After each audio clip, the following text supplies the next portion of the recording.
नमस्कार दोस्तों, स्वागत करते हैं आप सभी का हमारे नए चैनल पे जिसका नाम है एनालिसिस अड्डा।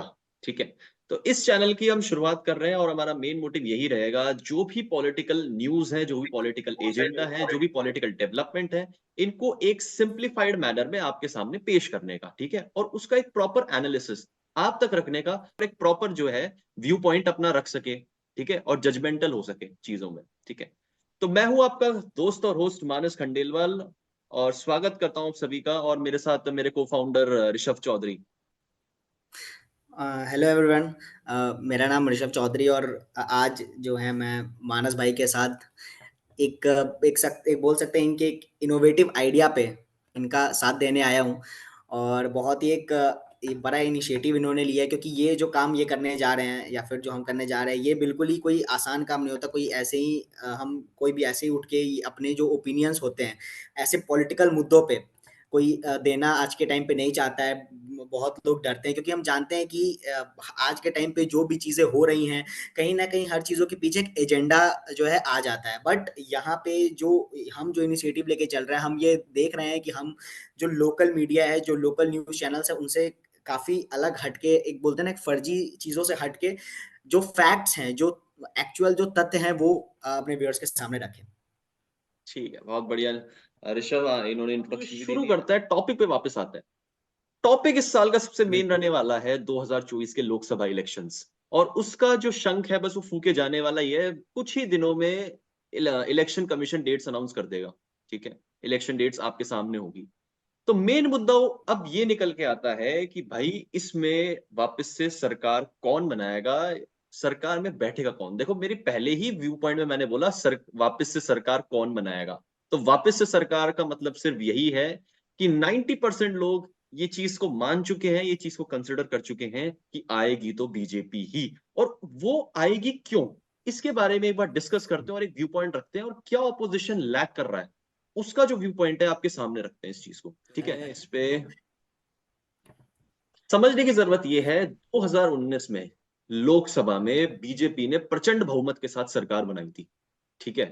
बिल्कुल। 303 सीट इन्होंने सिर्फ अपने अकेले दम पे जीती थी। और जब अलायंस के साथ बिल्कुल। आते हैं तो इन्होंने 350 प्लस का आंकड़ा क्रॉस कर दिया था ऋषभ भाई। और नारे अब लग हाँ। रहे हैं अब की बार 400 हुँ, पार। ठीक है। हुँ, तो अब हुँ। लग क्यों रहे ऋषभ भाई, ऐसा है मेन मुद्दा क्या है इस चीज को रिलेटेड लेके। अगली बार 400 पार, ये देखिए, ये जो 400 बहुत बड़ा नंबर होता है ना? टोटल जो सीट्स हैं यहाँ पे देख सकते हैं, यहाँ पे भी हम लोग ने मेंशन किया है कि 543 जो है टोटल, जो कॉन्स्टिट्यूएंसी को सीट्स मिलाया जाए तो इतना बनता है। तो इसमें से 400 के ऊपर दावा करना एक इलेक्शन में, ऐसे जनरल इलेक्शन में बहुत बड़ी बात होती है। तो देखिए, हर चीज़ के पीछे अगर बीजेपी अगर ये चीज़ बोल रही है कि वो 400 का जो मार्जिन है उसको क्रॉस करती है, तो मैं समझता हूँ कि वो ह इस चीज़ को वो ऐसे ही हवा-हवा में नहीं बोल रही है। कोई भी पॉलिटिकल पार्टी जो होती है, ठीक है, दावे चलते हैं, अपने-अपने दावे चलते हैं, लेकिन 2019 में जो बीजेपी ने बोला था वो उसने करके दिखाया। तो वो चीज़ें दिखाती हैं कि अभी भी जो बीजेपी जो बोल रही है कि 400 प्लस जो है वो लेके जाएगी सीट्स यहाँ पे, तो कहीं न कहीं एक बोल सकते हैं कि एक पॉज़िटिविटी उसके अंदर है, उसके वजह से जो है वो इतने बड़े नंबर का कहीं न कहीं दावा कर रही है।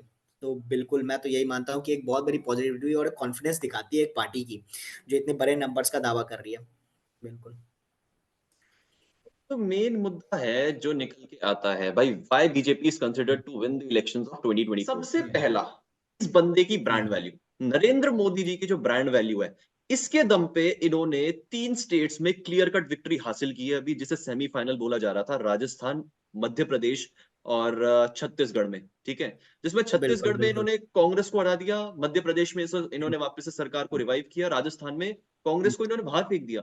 और कांग्रेस की डेवलपमेंटल पॉलिसीज के आगे, कांग्रेस की राजनीति के आगे, मतलब ये बंदा पूरा क्लियर कट क्लीन स्वीप कर दिया इन्होंने। हुँ, तो बिल्कुल। ये क्या है, बिल्कुल, इनकी सही बात है। ऐसी ब्रांड वैल्यू है जहां पे बोला जाता है मोदी की गारंटी के अलावा किसी की गारंटी नहीं टिकती। इसके बिल्कुल, ऊपर क्या बिल्कुल, कहना सही चाहेंगे बात है। ऋषभ भाई आप।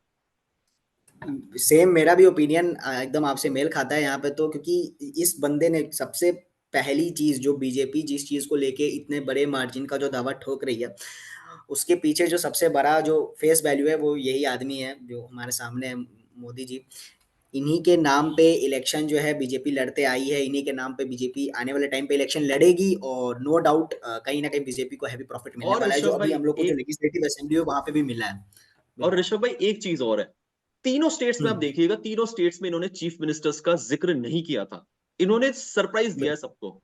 ठीक है, हम्म। यहाँ पे हम्म। आज के टाइम पे इंडिया में ऐसा हाल है कि चाहे से हम्म। किसी लोकल एरिया का पार्षद हो, ठीक है, वार्ड हम्म। मेंबर हो, काउंसलर हम्म। हो, एक एमएलए हो, एमपी हो, हम्म। बीजेपी की हम्म। तरफ से जो लड़ रहा है वो मोदी जी के ब्रांड वैल्यू पे लड़ रहा है। तो कुछ ना कुछ बिल्कुल तो बिल्कुल। ऐसा है कि ब्रांड वैल्यू इनकी बहुत अलग है। तो ये इतनी ब्रांड वैल्यू जो इनकी निखर के आ रही है, तो ये एक मेजर हम्म। फैक्टर है इनकी जीत का, जो इनकी आप बिल्कुल मान के चलिए कि 50% तो विनिंग कंट्रीब्यूशन यहीं पे ही है इनका। बिल्कुल, एकदम 100% सही बात बोल रहे हो यार आप। यही है, मतलब मेन जो चेहरा है जिनके ऊपर पूरा इलेक्शन बीजेपी जो है खड़े होके बोल सकते हैं डट के लड़ने वाली है, वो ये बंदा है, मोदी जी है। तो भाई इनके बारे में ब्रांड वैल्यू को तो नेक्स्ट नेक्स्ट पॉइंट पॉइंट पे आते हैं, स्ट्रॉन्ग लीडरशिप। इस पे थोड़ा हाईलाइट करो आप। स्ट्रॉन्ग लीडरशिप देख सकते हैं, एक तरफ मोदी जी हैं, अमित शाह हैं, जेपी नड्डा और राजनाथ सिंह, और भी हैं, और भी बहुत बड़े बड़े लीडर्स हैं। जितना हम लोग के पास स्पेस था उस हिसाब से हम लोग ने यहाँ पे फोटो डाला है, लेकिन और भी बहुत बड़े बड़े चेहरे हैं बीजेपी के अंदर जो बहुत ज्यादा पॉपुलर हैं in front of like common peoples. So definitely I think so they are also going to get more and more benefit from this. हाँ, एक और चीज और है, वो एक चीज और है, मैं एक ऋषभ भाई एक हाईलाइट करना चाहूंगा। इनकी इतनी स्ट्रॉन्ग कैबिनेट है, आप नितिन गडकरी को उठा हम्म। लीजिए, ठीक है, नितिन नितिन गडकरी जी हम्म। को, निर्मला सीतारमन है, राजनाथ सिंह है, हम्म। अमित शाह है, हम्म। कैबिनेट इतना स्ट्रांग है हम्म। हमारे पास, वेल एजुकेटेड हम्म। कैबिनेट है हमारे पास, अश्विनी वैष्णव है, और एकदम स्किल्ड हम्म। कैबिनेट है, बिल्कुल एकदम स्ट्रांग डिसीजंस पे फटाफट पॉलिसीज को बिल्कुल। इंप्लीमेंट करने वाला। ठीक है, हम्म। हम्म। साथ ही साथ जो लीडर्स होते हैं वो पब्लिक के सामने लाइमलाइट में आते हैं। ठीक है, बिल्कुल। मैं आपको आज की डेट में अगर बोल के देखूं, मैं एक नॉर्मल ऑडियंस से पूछूं हम्म। कि भाई आप 15 लोगों के नाम बता दीजिए, 15 आप बीजेपी लीडर्स के नाम बता दीजिए और 15 आप कांग्रेस लीडर्स के नाम बता दीजिए, बीजेपी लीडर्स के हम्म। जो होंगे वो यूं रटे हुए होंगे नाम, बीजेपी हम्म। लीडर्स के नाम रटे होंगे, 15 कांग्रेस लीडर्स के आप, जो भी ऑडियंस से देख रही है, 15 कांग्रेस लीडर्स के नाम आप बता दीजिए मुझे, आप सोचते सोचते रह जाएंगे। आप गांधी परिवार को इंक्लूड कर लेंगे, आप कांग्रेस प्रेसिडेंट जो है मल्लिकार्जुन खड़गे जी को कर लेंगे, बाकी के लीडर्स को सोचना इतना आसान काम नहीं है। क्यों नहीं है? क्योंकि लाइमलाइट नहीं है लोगों के पास, वो लोग पब्लिक में जा जाके इंटरेक्शन ही नहीं कर रहे, क्योंकि इंटरेक्शन करने का काम तो मेन राहुल गांधी जी ने कर रखा है, भारत जोड़ो यात्रा निकाल ली, भारत न्याय यात्रा निकाल रहे हैं अभी। लेकिन जो मेन लीडर्स हैं, जो लोकल लीडर्स हैं, हम्म। उनको भी अपनी पब्लिक के साथ हम्म। आना पड़ेगा। ऐसे ही आप ब्रांड वैल्यू के बिल्कुल साथ बिल्कुल। फाइट नहीं कर सकते, मोदी जी की ब्रांड वैल्यू के हम्म। सामने आप ऐसे फाइट नहीं कर सकते हैं। और पार्टी जो है इंटरनल यूनिफिकेशन में इतनी स्ट्रांग है कि आप देख के चलेंगे, जब भी कोई अनाउंसमेंट होती है या जब भी कुछ होता है तो बोला जाता है प्रधानमंत्री नरेंद्र मोदी जी के नेतृत्व में। तो ही दे आर बिल्कुल considering him as the supreme leader of their party and following the guiding principles of him. ठीक है, तो बिल्कुल। कितनी यूनिफाइड है पार्टी, इससे भी इनकी सीट शेयरिंग में एक एडवांटेज मिलेगा इनको। Definitely definitely. बिल्कुल नेक्स्ट पे आते बिल्कुल हैं, बिल्कुल मिलेंगे।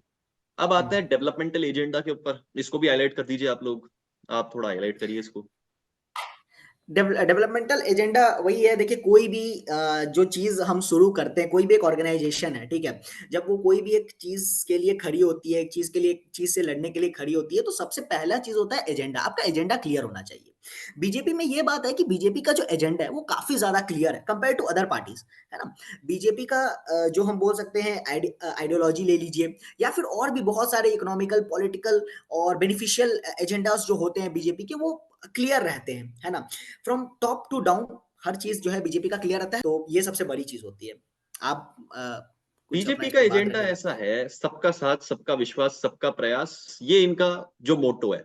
ठीक है, सबको साथ लेके चलने वाली जो है ये डेवलपमेंट, ये जो डेवलपमेंटल एजेंडा है, डेवलपमेंटल मोटो है, ये सबको साथ अट्रैक्ट करता है, और यही मेन इनकी सीट शेयरिंग में काम कर रहा है। बीजेपी का डेवलपमेंटल एजेंडा क्लियर है, इनको पता है हम्म। कैसे कैसे हमको टॉप 3 इकोनॉमीज में पहुंचना है, हमको अपने फॉरेन बिल्कुल। रिलेशंस को स्ट्रेंथन करना है, यूनाइटेड नेशंस में हम्म। परमानेंट सीट चाहिए आपको। ठीक है। बिल्कुल। ये अगर इंटरनेशनल एजेंडाज हो गए, इनका जो डोमेस्टिक क्योंकि हम यहाँ पे डोमेस्टिक लेवल पे बात कर रहे हैं, तो जो डोमेस्टिक एजेंडाज होते हैं, वो भी बड़े क्लियर है, आपका जो 3 सबसे बड़ा प्रॉमिस है, वो इसने करके दिखाया है बीजेपी ने, वो जो हमारे करके राम दिखाया है। मंदिर हो गया, हाँ, करके दिखाया। तो ये चीज़ें कहीं न कहीं जो एजेंडा बोलते हैं, ये वही एजेंडा है, डेवलपमेंटल एजेंडाज़ हैं। अभी डेवलपमेंटल एजेंडाज़ जो इसने 2019 में बनाए थे, उसको पूरा किया इसने 2024 तक। कुछ जो है वो बाकी रह गए हैं, जिसको हो सकता है कि 2024 के बाद पूरा कर दे। 2024 में भी ये एक नए डेवलपमेंटल एजेंडा के साथ आएगी, जो अगले 5 साल में ये पूरा करने का कोशिश हाँ, करेगी। और इकोनॉमिक इश्यूज को भी हाईलाइट करते हुए चल रहे हैं। इनको पता है भाई अनएम्प्लॉयमेंट कैसे कम करनी है, उसके लिए नई नई पॉलिसीज को ये ला रहे हैं। पॉवर्टी हुँ, कम करने के लिए भी प्रोग्राम्स को स्ट्रेंथन कर रहे हैं। तो इनका डेवलपमेंटल एजेंडा जो है पब्लिक तक पहुंच रहा है। में नहीं थे बीजेपी का जो है डेवलपमेंटल एजेंडा सिंप्लीफाइड वर्जन तक लोगों तक पहुंचते हैं, क्योंकि उतनी उसकी इतनी अग्रेसिव लेवल मार्केटिंग कर दी जाती है बीजेपी के थ्रू। तो ये इनका एक फिर बात करते हैं कम्युनिकेशन स्ट्रेटेजी, इसके ऊपर क्या कहेंगे आप? देखिए, कोई फिर वही मैं बात करूँगा, टॉप टू डाउन बोलते हैं ना, ए टू ज़ेड एक ऑर्गेनाइज़ेशन है, उसमें ए टू ज़ेड जो है, जो एक बोलते हैं ना इंटरकनेक्शन जो होती है, एक हर एक फ्रॉम टॉप मैनेजर टू बोल सकते हैं एक एक छोटा से छोटा एम्प्लॉयर। मैं यहाँ पे कंपनी का एग्ज़ाम्पल ले रहा हूँ ऐसे ही, लेकिन अगर हम पार्टी में भी बात करें, तो बीजेपी ने अपने जो कार्यकर्ता हैं और जो टॉप के जो लीडर्स हैं, उनके बीच में एक काफ़ी तगड़ा कम्युनिकेशन नेटवर्क बना रखा है। तो ये विथिन द पार्टी है। अगर हम आउटसाइड द पार्टी जाएँ, तो लोगों के बीच में जो कम्युनिकेशन नेटवर्क है बीजेपी का, वो भी काफ़ी स्ट्रॉन्ग है। बिल्कुल। जो लोकल इलेक्शंस होते हैं, लेजिस्लेटिव इलेक्शंस होते हैं, यहाँ पे बीजेपी जो है ज़्यादातर जो लोकल चेहरे हैं, उनको खाली बीजेपी ही नहीं, बल्कि कम्युनिकेशन स्ट्रैटेजी दूसरे पार्टीज भी फॉलो कर रहे हैं, जिनकी वजह से जो लोकल लेवल पे इलेक्शंस है, उनको काफ़ी ज़्यादा बेनिफिट देखने को मिल रहा है। एक बोल सकते हैं कि लोगों से जो कनेक्टिविटी है, वो उसने बढ़ाई है, एक प्रॉपर कम्युनिकेशन नेटवर्क बनाया है। इस चीज़ का कमी हमें देखने को मिला है कांग्रेस पार्टी में। जो कम्युनिकेशन का जो बोलते हैं ना थोड़ा-सा ब्रीच, वो पिछले कुछ इलेक्शन से देखने को मिला है, लेकिन फिलहाल ये यात्राएँ जो कांग्रेस कर रही है, उससे वो जो कम्युनिकेशन नेटवर्क है ना, उसको थोड़ा स्ट्रॉन्ग करने की कोशिश कर रही है। बट अगर मैं बीजेपी की कम्युनिकेशन स्ट्रैटेजी की बात करूँ, हाँ, कुछ स्टेट्स ऐसे हैं जहाँ पे इसकी ज़रूरत है, इस पे काम करने की ज़रूरत है। बट मैक्सिमम जगह पे जो कम्युनिकेशन स्ट्रैटेजी है, वो बीजेपी की काफ़ी स्ट्रॉन्ग मुझे दिखाई देती है। जैसा बिल्कुल बड़ा शानदार इन्होंने पॉइंट रखा है यहाँ पे। आगे चलते हैं इस पे और आते हैं कोएलिशन बिल्डिंग पे। इस पॉइंट पे मैं थोड़ा बताना चाहूंगा। कोएलिशन, इधर कोएलिशन के साथ आप एक और वर्ड जोड़ लीजिए, अलायंस। सबसे मेजर फोकस बिल्कुल। रहेंगे अब अलायंस बिल्डिंग के ऊपर। हुँ, आज की डेट में आप देख रहे हैं इंडिया अलायंस बन के आया था, ठीक है, इंडिया अलायंस बन के आया। आप देख रहे हैं आज उसका क्या हाल है। ममता बनर्जी पीछे हो चुकी है उससे, नीतीश कुमार बाहर हो चुके हैं, ठीक है। उसके बाद से आम आदमी पार्टी ने भी पंजाब में सीट शेयरिंग के लिए मना कर दिया इनको। लेकिन आप बिल्कुल। देखिएगा भी एनडीए के साथ जो एनडीए ऑर्गेनाइजेशन है, एनडीए अलायंस है, बीजेपी का जो भी बाकी के सारी को पार्टीज हैं, छोटी मोटी जो रीजनल पार्टीज हैं, बीजेपी उनको कैसे साथ में लेके हुए चल रही है। उनमें ऐसा कोई आपको टकरार देखने को नहीं मिली होगी जितना इंडिया अलायंस पे आपको देखने को मिली है। तो कैसे इन्होंने एक प्रॉपर एजेंडा रखा है अपनी को पार्टीज के साथ में, ठीक है, कैसे अलोकेट कर रखा है हर किसी को, ठीक है, हर किसी के व्यू पॉइंट्स को एड्रेस कर रखा है, ठीक है। कोई आदमी या कोई ऑर्गेनाइजेशन या कोई पार्टी तभी एक अलायंस का हिस्सा बनती है जहां पे उसके व्यू पॉइंट्स को रिस्पेक्ट दी जाती हो, जहां पे उसको एक प्रॉपर जैसे बोल सकते हैं स्पेस दिया जाता हो। बीजेपी वाले केस में जहां पे छोटी मोटी पार्टीज को साथ में लेके चल रहे हैं, तो ये बड़ी एक बिल्कुल, यहाँ स्पेसिफिक पे है। ये जो चीज़ है, इनफैक्ट ये जो चीज़ है, ये तो मैं बोलूँगा इंडिया अलायंस को फ़ॉलो करना चाहिए था। लेकिन ख़ैर उनके नक्षत्र पे ये जो है बीजेपी जो है ये आगे बढ़ रही है। कोलिशन सबसे बड़ी चीज़ होती है इंडिया अलायंस में, जो कोलिशन बिल्डिंग है, ठीक है वो तो है, लेकिन जो सीट शेयरिंग के ऊपर जो मेन मुद्दे होते हैं, उस पे ये लोग नकर गए, आपस में ही इनका थोड़ा विवाद चल रहा है मेन मुद्दों पे ही। जो सबसे बड़ी सीट शेयरिंग की है, तो वो जो है वो एक जो डिस्टर्बेंस क्रिएट करती है। तो वो कहीं न कहीं अभी भी बिहार में तो सीधा-सीधा हम लोग ने देख ही लिया है क्या नतीजा हुआ है। अब आता है टारगेटेड कैंपेनिंग के ऊपर। इसके ऊपर क्या बिल्कुल। कहना चाहेंगे आप? जिक्र करेंगे इस पे टारगेटेड कैंपेनिंग के ऊपर। देखिए, टारगेटेड कैम्पेनिंग मेन चीज़ ये है कि यहाँ पे जो वोट बैंक है, वो आप कैसे इकट्ठा करते हो? खेल यहाँ पे वोट बैंक का है, मिला-जुला के लेके चलिए। बीजेपी को पता है उसके वोटर्स कौन हैं। ये कहीं न कहीं टारगेट कैम्पेनिंग को दिखाता है कि यार यहाँ पे हमें जो हमारे वोटर्स हैं, उनको हमारे तक बना के जी, रखना है, उनको बिल्कुल, हमसे दूर नहीं जाने देना है। बिल्कुल। ये इस चीज़ के ऊपर हाइलाइट करने का ऐसा है कि बीजेपी नॉर्थ इंडिया को टारगेट कर रखा है, उसको पता है नॉर्थ इंडिया उसका हब है, वहां पे उसको सरकार बनेगी। साउथ बिल्कुल, इंडिया में क्या है, रीजनल पार्टीज ने दबदबा जमा रखा है। जहां पे आंध्र बिल्कुल। प्रदेश में आप देख सकते हैं जगनमोहन रेड्डी की सरकार है, वाईएसआरसीपी, ठीक है। फिर आप हुँ, देख सकते हैं कि हुँ। भाई हाँ, तमिलनाडु में एआईएडीएमके की है, केरला में डीएमके की है। हुँ, तो ये सारी जो पार्टीज है, यस। रीजनल पार्टीज का जो भी समूह है, उसको आपको हुँ, उस पर ज्यादा ध्यान ना देते हुए, उसका जो टारगेट है अपने हुँ। अलायंसेस, अपने जो को पार्टीज है, उसको सौंप के नॉर्थ इंडिया को मेजर टारगेट करना और वहां से वोट बैंक हुँ। वसूलना। बिल्कुल, बिल्कुल, बिल्कुल। वो बिल्कुल टारगेट एक क्लियर होना चाहिए। सबसे पहली टारगेट बात तो ये क्लियर है, टारगेट बिल्कुल। क्लियर होना चाहिए। हाँ, बीजेपी का टारगेट क्लियर है। फेयर रहेंगे हम लोग यहाँ पे इस चैनल पे तो हाँ, ऑब्वियस सी बात है बीजेपी जो है हमेशा हिंदुत्व वोट को लेके आगे बढ़ती है। हिंदुओं पे जो उसका है थोड़ा ज़्यादा मेन फोकस रहता है। ऐसे मुसलमानों के लिए हम ऐसा कोई रीजनल डिस्क्रिमिनेशन यहाँ पे नहीं कर रहे हैं, हर रीजन के लिए। लेकिन अगर हम पॉलिटिकल मुद्दों पे अगर हम बात करें, पॉलिटिकल आइडियोलॉजी पे हम बात करें तो वो बीजेपी की हमें साफ-साफ दिखाई देती है कि वो जो बिल्कुल। हिंदुत्व की जो आइडियोलॉजी है उसको लेके आगे बढ़ना चाहती है। तो यही कहीं न कहीं टारगेट कंपेयरिंग में मैं इसी चीज़ को प्रायोरिटी अब दूँगा। जैसे एक है यूथ एंगेजमेंट का, तो ये नए वोटर्स को बीजेपी इस साल टारगेट कर रही है। मैं इन तीनों पॉइंट्स हुँ, पे एक बार हाईलाइट करना चाहूंगा। यूथ हुँ। एंगेजमेंट, जैसे वो नए वोटर्स को हाईलाइट करने के लिए उन्होंने नई स्कीम्स भी चलाई हैं अभी, ठीक है। नव वोटर हाँ, संकल्प, ठीक है। तो नए बिल्कुल, बिल्कुल। वोटर्स जो आ रहे हैं इस साल, उनको टारगेट कर रहे हैं, जिसमें हम भी एक टारगेटेड ग्रुप में हैं ही बीजेपी की। तो ठीक है, बिल्कुल। पर डेवलपमेंटल एजेंडा के ऊपर हालांकि अ, अलग रहेगा मैटर, पर फिर भी यूथ हुँ, एंगेजमेंट में भी काफी इनका फिर इंक्लूसिव पॉलिसीज के बिल्कुल। ऊपर आप देख सकते हैं, सबका साथ, सबका विश्वास, सबका प्रयास। तो हाँ, सबको बिल्कुल, साथ में बिल्कुल, लेके बिल्कुल। चलने की जो बीजेपी की स्ट्रेटेजी है, वो वर्क कर रही है यहाँ पे। Hmm, that is known as inclusive बिल्कुल, पॉलिसीज। फिर बिल्कुल, पॉलिसीज सही को बात है। अड्रेस करना, पॉलिसीज को एड्रेस करना, वो भी एक हुँ, अलग खेल में आता है। हुँ, आप देख रहे हैं अभी इधर हाईलाइट किया जा रहा है यूनिफॉर्म सिविल कोड के ऊपर, कि सरकार में आए तो यूनिफॉर्म सिविल कोड को हम कर देंगे, ठीक है। फिर बात की जा रही है इधर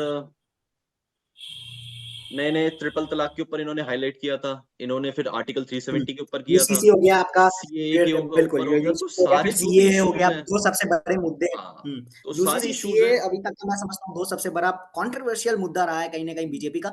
और बीजेपी ने जिस जिस तरीके से इस चीज़ को हैंडल कर रही है, हम्म, आई थिंक सो।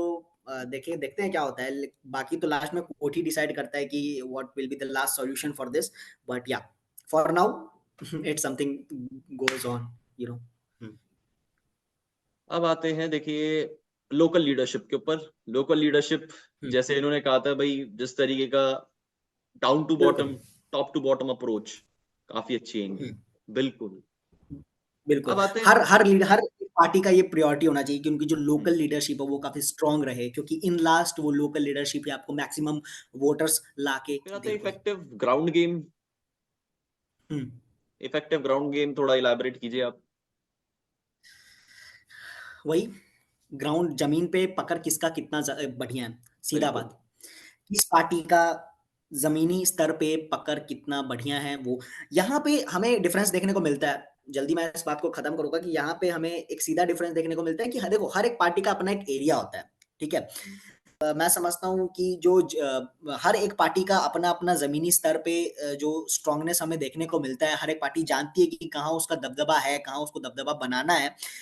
तो ये सब तभी होगा जब आपकी जो लोकल लीडरशिप है या फिर जो कम्युनिकेशन स्ट्रैटेजी है लोकल लेवल पे, इसको अगर आप स्ट्रॉन्ग करते हैं, तो यहाँ पे आपको एक बेनिफिट मेरे हिसाब से काफ़ी ज़्यादा देखने को नेशनल सिक्योरिटी नैरेटिव के ऊपर आते हैं, काफी अच्छा है जिस तरीके इन्होंने नेशनल सिक्योरिटी नैरेटिव्स को पूरा कर रखा है। आप देख सकते हैं डिफेंस हुँ, एक्सपेंडिचर में भी इन्होंने कितना अभी कंट्रीब्यूट किया है रिसेंटली हेल्ड बजट में। और भी जो मुद्दे हैं हुँ, उनको हाईलाइट करते हुए नेशनल सिक्योरिटी में भी मामले में बीजेपी प्योर तरीके से लोगों की लाइमलाइट में है, लोगों की अवेयरनेस में है, और इसका भी एक वोटिंग एडवांटेज आपको मिलता है। ठीक है, जिस तरीके से इन्होंने बिल्कुल। 2016 में केसेस सॉल्व किए थे, पाकिस्तान में सर्जिकल स्ट्राइक 2019 वाली इन्होंने सॉल्व करी, और जिन इश्यूज को ये हाईलाइट करते हैं पिछली सरकारों के उसमें, कि 2008 वाला वो ताज अटैक वाला जो था, हुँ, उसको ये हाईलाइट करते हैं दूसरी पार्टीज को क्रिटिसाइज करते हुए, वो भी एक इनकी सीट शेयरिंग एडवांटेज में आता है। पहली बात खुद तो कर रहे हैं हुँ, आगे से, लेकिन दूसरी पार्टीज को क्रिटिसाइज करके भी ये एक नेशनल सिक्योरिटी नैरेटिव को हाईलाइट कर रहे हैं आप। एंटी करप्शन स्टैंस, भाई बीजेपी दिखाई ही रही है कि कितने वो शरीफ, सिविलाइज्ड, वो वाले केस के। आपको अंदर की राजनीति कुछ नहीं पता, ना हमको पता है ना आपको पता है, ठीक है।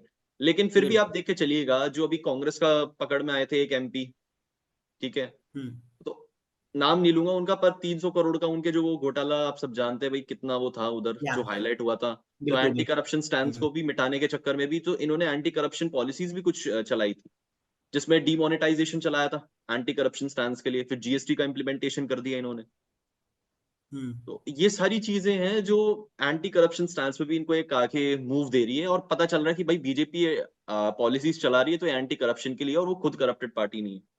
भाई लोगों के मन में क्या विचार है, आप, मैं ये नहीं बोल रहा आपको ये विचार रखना चाहिए अपने दिमाग में, पर लोगों के मन में क्या विचार है उसको हाईलाइट कर रहे हैं कि पता है कि यार ये अगर ऐसे मुद्दे चला रहे हैं तो ये खुद तो बड़े शरीफ ही होंगे।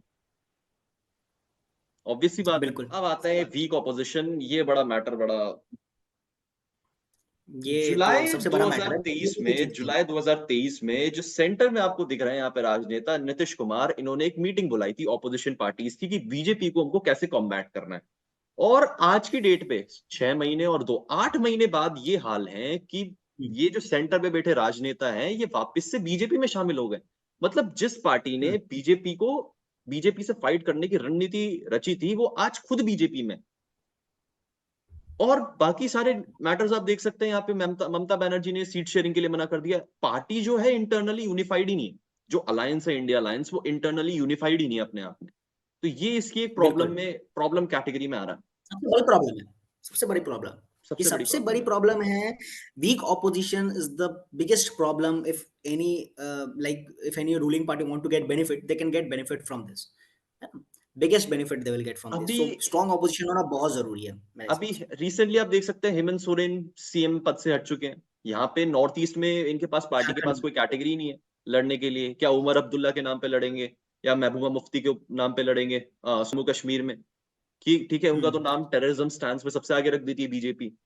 फिर ममता बनर्जी ने सीट शेयरिंग के लिए मना कर दिया, वो इंडिपेंडेंट चुनाव लड़ना चाह रही है। पंजाब में भगवंत मान ने मना कर दिया कि हम सीट शेयरिंग नहीं करेंगे इस केस में। और नीचे की बिल्कुल जो बिल्कुल। सदन पार्टीज हैं उनको आप साथ में लेके चल ही नहीं रहे।